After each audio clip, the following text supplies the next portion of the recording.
नमस्कार दोस्तों, बाबू शोभाराम राजकीय कला महाविद्यालय अलवर की ऑनलाइन कक्षाओं में आपका स्वागत है। मैं डॉक्टर सुंदर बसवाल, सहायक आचार्य इतिहास कला संस्कृति विभाग, आज आपसे चर्चा करूंगा आधुनिक विश्व के इतिहास में इटली में फासीवाद का उदय और मुसोलिनी के योगदान पर। आज हम चर्चा करने जा रहे हैं उस फासीवाद और तानाशाही के शासन की, जिसका इतिहास में महत्वपूर्ण स्थान है। उसके सभी आयाम और पहलुओं पर आज हम चर्चा करने जा रहे हैं। दोस्तों, हमने पिछली कक्षा में बात की थी नाजीवाद के बारे में। नाजीवाद जर्मनी के अंदर फला फूला और किस तरह से जर्मनी में नाजीवाद ने अपनी तानाशाही के बल पर हिटलर ने किस तरह अपना वहां शासन किया और किस तरह उसके खिलाफ जनता की आवाज उठी। इसी कड़ी में आज हम इटली में फासीवाद को समझेंगे। दोस्तों, हमने आपसे पहले चर्चा की कि प्रथम विश्व युद्ध के बाद ये समस्याएं शुरू होती हैं, चाहे जर्मनी में हो चाहे इटली में। प्रथम विश्व युद्ध के बाद जिस तरह जर्मनी में नाजीवाद आया, इसी तरह इटली में फासीवाद आया। फासीवाद से तात्पर्य है, ये फेसियो शब्द से बना हुआ है। फेसियो शब्द का मतलब है लकड़ियों का गट्ठर, मतलब एकता, संगठन, राष्ट्रवाद, ये इसके मूल मंत्र हैं। खुद मुसोलिनी कहता था कि everything in the state, nothing outside the state और नथिंग अबाउट द स्टेट। राज्य, सब कुछ राज्य के अंदर है, राज्य से आगे कुछ नहीं है, राज्य के अलावा कुछ नहीं है, सब कुछ राज्य के अंदर है। ये अंध राष्ट्रवाद भी कहा जाता है, फासीवाद।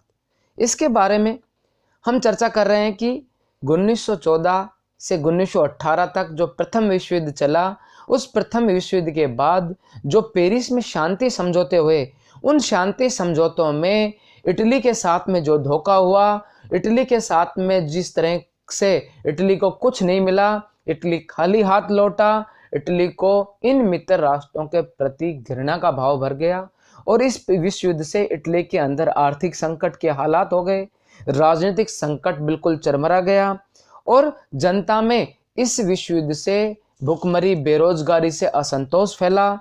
इस आर्थिक असंतोष से राष्ट्रीयता पर आघात लगा और इस दौरान ही हिगल के द्वंद्वात्मक भौतिकवाद का प्रचार प्रसार इटली के अंदर बड़ी तेजी से हो रहा था। साम्यवाद का प्रभाव इटली के अंदर हो रहा था। राजनीतिक दलों में आपसी फूट और दोषारोपण चल रहा था और इसी समय सरकार की अकर्मण्यता के बीच मुसोलिनी का उदय होता है।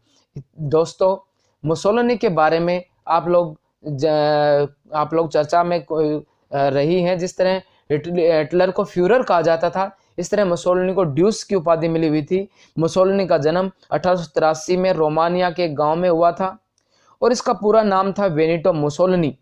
मुसोलिनी अपनी योग्यता के बल पर आगे बढ़ता गया और इसने फासिस्ट दल की स्थापना की 1919 में। और फासिस्ट लोग के बारे में मुसोलिनी का कहना था कि फासिस्ट लोग न पार्टी हैं, न पार्टी बन सकते हैं और न पार्टी बनाना चाहते हैं। वास्तव में फासिस्ट पार्टी विरोधी आंदोलन था और इस फासिस्ट दल ने धीरे धीरे अपने कार्यकर्ताओं की और अपने विचारधारा की संख्या बढ़ा करके इटली में फासिस्ट शासन की स्थापना की और इस फासिस्ट शासन की स्थापना के साथ ही मुसोलिनी इटली का तानाशाह बना। उसने अपना एक मंत्रिमंडल बनाया और फासिस्ट दल की एक महापरिषद बनाई और एक फासीवाद के कुछ सिद्धांत बनाए, एक फासिस्ट युवा संगठन बनाया।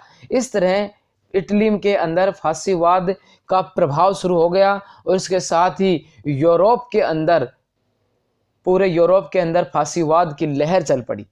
इस तरह जैसे ही मुसोलिनी इटली का तानाशाह बनता है, उसने फासीवाद के अंतर्गत अपने एक गृह नीति का निर्माण कराया। इस गृह नीति के अंतर्गत मुसोलिनी द्वारा सत्ता ग्रहण करने के समय देश की आर्थिक स्थिति अत्यंत दयनीय थी। बजट में करोड़ों रुपए का घाटा चल रहा था तथा मुद्रा का अवमूल्यन हो रहा था। मुसोलिनी ने व्यय में कमी की, कुछ नए कर लगाए और बजट को संतुलित किया। देश में व्याप्त बेरोजगारी को दूर करने के लिए मुसोलिनी ने सार्वजनिक निर्माण के कार्यों को प्रोत्साहन दिया, अनेक बेरोजगारों को रोजगार दिया।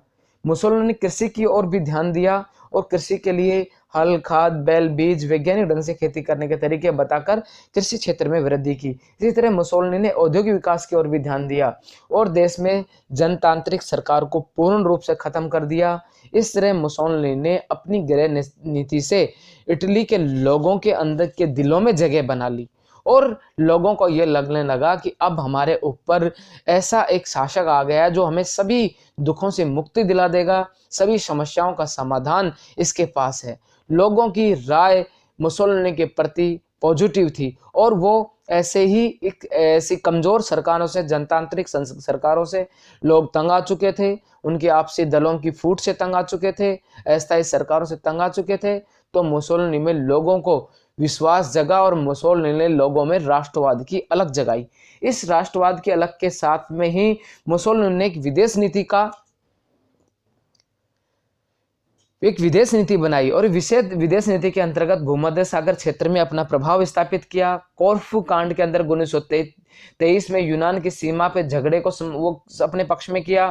फ्यूम की प्राप्ति की, अल्बानिया पर अपना प्रभुत्व जमाया, टेंजियर संकट में अपनी योग्यता से उसको समाधान किया, रूस से मित्रता की और हिटलर और फ्रांस के साथ में भी मुसोलिनी ने अच्छे संबंध बनाए। अबिसिनिया पर 1931 में आक्रमण कर अबिसिनिया को अपने अधिकार में कर लिया। इसी के साथ में ही रोम बर्लिन धुरी बनी, स्पेन के गृह युद्ध में भी भूमिका निभाई और इस तरह सज्जन समझौता 1937 कर इंग्लैंड को अपना मित्र बनाने में सफल रहा। इस तरह मुसोलिनी धीरे धीरे और यूरोप की राजनीति में प्रमुख स्थान रखने लगा।